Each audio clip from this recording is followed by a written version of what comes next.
নমস্কার বন্ধুরা, personal YouTube channel আপনাদের প্রত্যেককেই স্বাগত। আর ভিডিওতে ক্লিক করার জন্য অসংখ্য ধন্যবাদ। এই মুহূর্তে সব থেকে ব্রেকিং নিউজ, বিরাট নিয়োগ দুর্নীতি, 8,500 পদে নিয়োগ দুর্নীতি নিয়ে আদালতে স্বীকার করে নিল এসএসসি।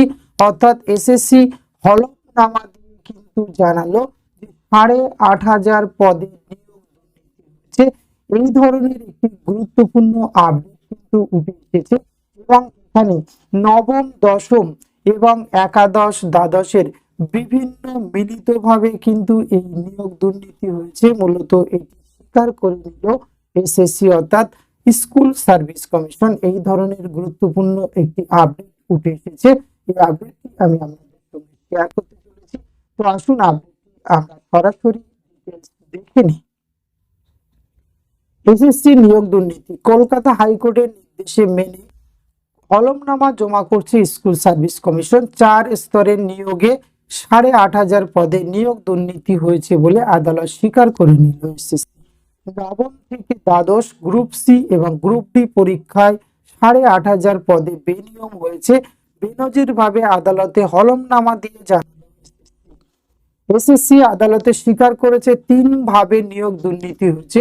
প্রথমটি ক্রম তালিকা ওলটপালট করে, দ্বিতীয় কারচুপির মাধ্যমে ও তৃতীয় মেয়াদ উত্তীর্ণ প্যানেল থেকে নিয়োগ করা। 3 ধরনের দুর্নীতি মিলে 8,500 শিক্ষক পদে কিন্তু এই দুর্নীতি হয়েছে। মূলত এসএসসি এটি হলফনামা দিয়ে কোর্টে স্বীকার করে নিল। স্কুল শিক্ষক ও অশিক্ষক কর্মী নিয়োগে একাধিক অনিয়মের প্রমাণ মিলেছে বলে দাবি করেছে সিবিআই।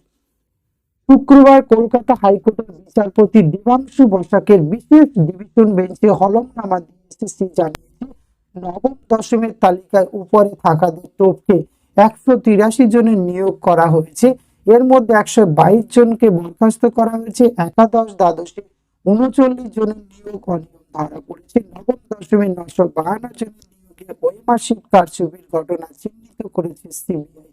এর মধ্যে 823 জন প্রার্থীর নাম সুপারিশ করা হয়েছিল। একাদশ, দ্বাদশে 960 জনের নিয়োগ বৈমাসিক কারচুপির ঘটনা নিশ্চিত। এর মধ্যে 771 জন প্রার্থীর নাম সুপারিশ করা হয়েছিল।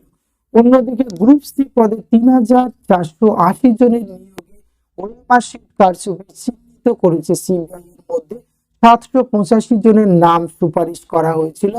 গ্রুপ ডি পদে 2,823 জনের নিয়োগে বৈমাসিক চিহ্নিত হয়েছে। এর মধ্যে 1,741 জন প্রার্থীর নাম সুপারিশ করা হয়েছিল। প্রসঙ্গত উল্লেখ্য, সুপ্রিম কোর্টের নির্দেশে কলকাতা হাইকোর্টের নিয়োগ দুর্নীতি মামলার জন্য গঠিত হয়েছে বিশেষ ডিভিশন বেঞ্চ। সেই ডিভিশন বেঞ্চে হলফনামা জমা করেছে স্কুল সার্ভিস কমিশন। গুরুত্বপূর্ণ আপডেট কিন্তু উঠে এসেছে। অর্থাৎ দীর্ঘদিন ধরে যোগ্য চাকরি প্রার্থীরা যে আন্দোলন করছিল এবং তারা বলেছিল আমরাই যোগ্য, অযোগ্যরাই চাকরি পেয়েছে এবং বিভিন্ন বিভাগ মিলে কিন্তু 8,500 শিক্ষক নিয়োগে দুর্নীতি হয়েছে এবং এদেরকে কিন্তু আইডেন্টিফাই করেছে সিবিআই। এক্ষেত্রে কিন্তু এদের চাকরি নিয়ে সংশয় রয়েছে এবং যোগ্য চাকরি প্রার্থীরা অন্যদিকে কিন্তু তারা চাকরি পাবে। শিক্ষামন্ত্রীর সঙ্গে অলরেডি 2 দফা বৈঠক হয়ে গিয়েছে। এই গুরুত্বপূর্ণ আপডেটটি আমি আপনাদের সঙ্গে শেয়ার করলাম। এটি যদি ভালো লাগে অবশ্যই আপনারা একটা লাইক, কমেন্ট, শেয়ার করবেন এবং চ্যানেলটিতে নতুন হলে অবশ্যই সাবস্ক্রাইব করে রাখবেন যাতে করে এই ধরনের নিত্য নতুন আপডেট সবার আগে আপনার কাছে পৌঁছে যায়। ধন্যবাদ, প্রত্যেকে ভালো থাকবেন।